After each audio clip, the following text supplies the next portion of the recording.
All right, let's just jump right in. Anodes and cathodes. I mean, if you've ever sat in a chemistry class, you know these two can be a real headache. But what if I told you there's a super simple, unchanging rule that makes it all just click? Yeah, let's crack that code. And this is it, isn't it?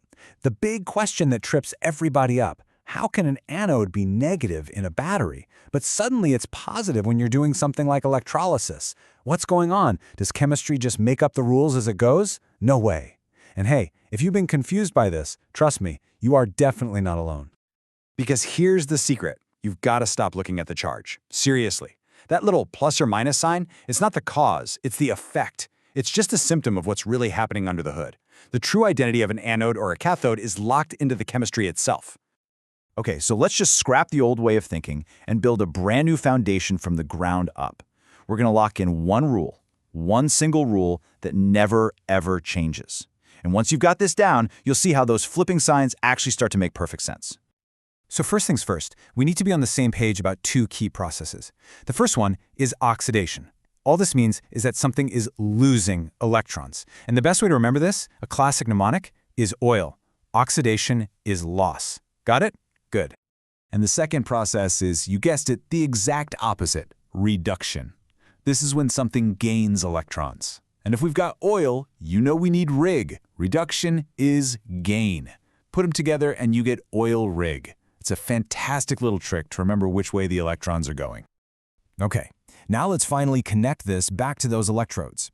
The anode. Here it is, the golden rule. The anode is always, and I mean always, the place where oxidation happens. That's its definition. And the mnemonic for this, an-ox. Get it? An for anode, ox for oxidation. An-ox. Burn that into your brain. And if that's the rule for the anode, you can probably guess what's coming next. The cathode is always the electrode where reduction happens. The mnemonic for this one, red cat. Red for reduction, cat for cathode. Red cat. That's our second golden rule. An-ox, red cat. And this right here, this is probably the most important thing you'll hear in this whole explainer. An ox and red cat.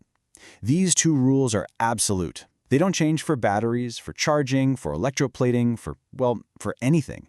The chemistry defines the electrode, not the other way around. Now, let's see how this actually works in the real world. All right, let's look at our first case study, a regular old battery. In the world of chemistry, we call this a galvanic cell. This is a device that's all about making electricity from a chemical reaction.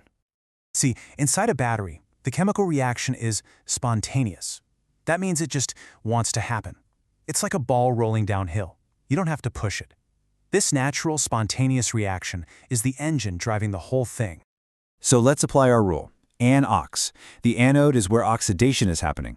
This reaction is literally spitting out electrons, producing them, releasing them. And what happens when you get a big pileup of negatively charged electrons on that electrode? Well, the whole thing becomes negative. See? The negative sign is a consequence of the oxidation. Meanwhile, what's happening over at the cathode? Our rule, red cat, tells us reduction is going on. So this process is constantly scooping up and consuming all the electrons that are flowing over from the anode. It's like an electron sink. And because it's always using up these negative charges, it ends up with a relative lack of them, which is what gives it its positive charge. So, just to recap the battery. Electrons get made at the negative anode, and then they get eaten up at the positive cathode. That gives us a clear direction of flow. And if you need a quick way to remember that, just think fat cat. Electrons flow from anode to cathode. Fat cat.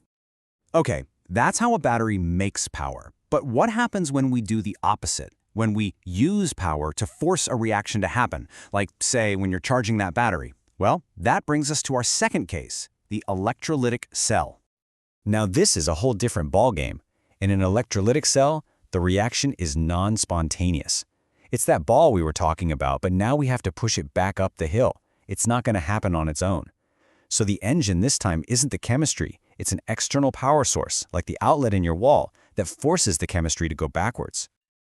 Okay, now watch this, because here comes the flip. Our rule an-ox still holds. The anode is still where oxidation happens. But this time, the anode is positive. Why? Because we've hooked it up to the positive terminal of our power supply. And that power supply is acting like a giant vacuum, forcefully ripping electrons away from the anode, forcing it to oxidize. The power source is calling the shots on the charge now. And you know the cathode is going to flip too. Our red cat rule is still locked in. Reduction is happening here, but now it's negative. That's because it's connected to the negative terminal of the power source. And that terminal is like a fire hose, just blasting a flood of electrons onto the cathode, forcing reduction to happen. See? The external power source is totally in control of the signs. So the signs completely flipped on us, but the chemistry, the oxidation and reduction, stayed exactly the same. Let's put these two side by side so you can see the simple, beautiful logic that connects them both. And really, this one sentence says it all. The name of the electrode, anode or cathode, is always about the reaction happening there. The sign, though? That's just a detail that flips depending on whether you're in a galvanic or an electrolytic cell.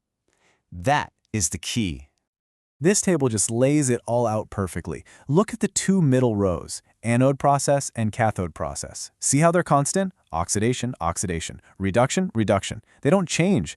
But now look at the anode sign and cathode sign. They completely flip, and the reason why is right there in that top row, the driving force. Is it the chemistry itself, or is it an external power source? That one thing changes everything else. And just to make sure all of this really sticks, here's a little cheat sheet of those mnemonics we talked about. You've got an, ox, and red cat for the absolute definitions. You've got oil rig to remember what oxidation and reduction actually are. And you've got fat cat to remember which way the electrons are flowing. This is your new toolkit for electrochemistry. So if there's one thing you walk away with, let it be this. Stop trying to memorize the plus and minus signs. It's a trap. Instead, anchor everything to the chemistry. Always start by asking, okay, where is the oxidation happening? Boom, that's your anode. And where's the reduction? That's your cathode. Once you know that, the sign will make perfect sense, depending on whether you're dealing with a battery or forcing a reaction. And that brings us to a final little thought experiment to connect this to your everyday life.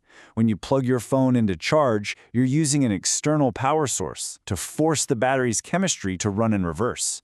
So in that moment, is your phone's battery acting like a galvanic cell or an electrolytic cell? Something to think about.